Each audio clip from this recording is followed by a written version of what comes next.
ಪ್ರತಿಬಿಂಬ. ಚಿಕ್ಕ ವಸ್ತುವನ್ನು ದೊಡ್ಡದಾಗಿ ನೋಡಲು ಬಳಸುತ್ತಾರೆ.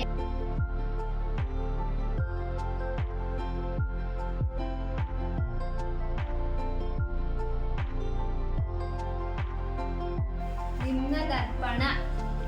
ತಲೆ ಕೆಳಗಿನ ಪ್ರತಿಬಿಂಬ. ವಸ್ತುವಿನ ಗಾತ್ರಕ್ಕಿಂತ ಚಿಕ್ಕದಾದ ಪ್ರತಿಬಿಂಬ. ಮೀನ ದರ್ಪಣ. ಚಿಕ್ಕ ವಸ್ತು ದೊಡ್ಡದಾಗಿ ಕಾಣುತ್ತದೆ.